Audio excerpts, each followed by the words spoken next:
اعوذ باللہ من الشیطان الرجیم بسم اللہ الرحمن الرحیم فلما دخلوا علیہ، اب جب یہ پہنچے ہیں اگلے سال، داخل ہوئے حضرت یوسف کے ہاں پیش ہوئے، قالوا یا ایھا العزیز، اب انہوں نے کہا اے عزیز مصر، اے مختار مطلق اس راشن کا اور اس غلے کا، مسنا و اہلنا الضر،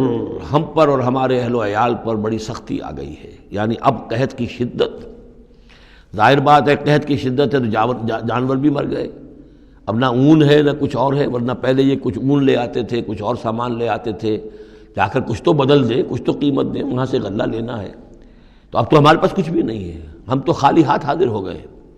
یا ایھا العزیز مسنا و اہلنا الضر وجئنا ببضاعۃ مزجاۃ، اب جو ہم لے کر آئے پونجی بہت ہی ناقص ہے، بہت کم ہے، وہ اس غلے کی قیمت نہیں بن سکتی، فاوف لنا الکیل، لیکن اس کے باوجود ہمارے لیے پیمانے پورے بھرتی کر کے دیجئے، پوری طریقے سے ہمیں راشن دیجئے، وتصدق علینا، اب تو خیرات کیجئے ہم پر، ہم خیرات کے مستحق ہو چکے ہیں، ہم صدقے کے مستحق ہو چکے ہیں۔ ان اللہ یجزی المتصدقین، یقیناً اللہ تعالیٰ صدقہ دینے والوں کو پسند کرتا ہے اور ان کو جزا دے گا۔ اب یہاں جو ہے یہ آخری بات ہو گئی کہ حضرت یوسف علیہ السلام بھی اپنے بھائیوں کو اس خستہ حالی میں دیکھ کر پھر مزید جو ہے ضبط نہیں کر سکے، اور انہوں نے اپنی آئیڈینٹی ڈسکلوز کی۔ قال هل علمتم ما فعلتم بيوسف واخيه، اب حضرت یوسف پوچھتے ہیں تمہیں یاد ہے کچھ تم نے کیا کیا تھا یوسف اور اس کے بھائی کے ساتھ؟ یہ وہی جو اللہ تعالیٰ نے فرمایا تھا کہ جب وہ جمع ہوئے تھے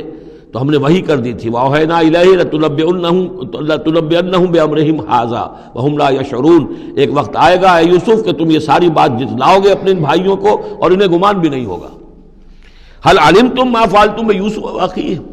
کیا یاد ہے کیا کیا تھا تم نے یوسف اور اس کے بھائی کے ساتھ؟ اذ انتم جاہلون، جبکہ تم جاہل تھے، نادان تھے۔ قال انک لانت یوسف، اب وہ انہوں نے غور سے دیکھا ہوگا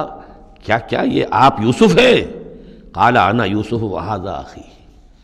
حضرت یوسف نے فرمایا ہاں میں یوسف ہوں اور یہ میرا بھائی بنیامین ہے۔ قد من اللہ علینا، اللہ نے ہم پر بڑا احسان فرمایا ہے۔ انہ من یتق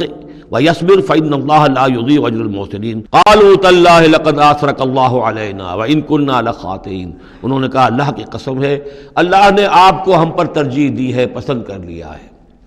اور یقیناً ہم تھے خطا کار، ہم سے ہی غلطیاں ہوئی ہیں، ہم نے ظلم کیا ہے، ہم نے زیادتیاں کی ہیں۔ قال لا تثریب علیکم اليوم، حضرت اب یوسف علیہ السلام کی وہ جو شخصیت کی بلندی ہے، ترفع ہے، وہ ظاہر ہو رہی ہے، نہیں آج میں تم پر کوئی ملامت نہیں کرنا چاہتا، ہو گیا جو ہونا تھا۔ قال لا تثریب علیکم اليوم یغفر اللہ لکم، اللہ تمہیں معاف کرے، وہو ارحم الراحمین، اور وہ بہترین رحم کرنے والا، تمام رحم کرنے والوں سے بڑھ کر رحم کرنے والا ہے۔ اذهبوا بقمیصی ھذا، یہ میرا کرتا لے جاؤ، فالقوہ علی وجہ ابی، تو میرے والد کے چہرے پر اس کو ڈال دو، یات بصیرہ، ان کی بصارت لوٹ آئے گی۔ واتونی باہلکم اجمعین، اور تم اپنے سارے خاندان کو، قبیلے کو لے کر آ جاؤ۔ صدق اللہ العظیم۔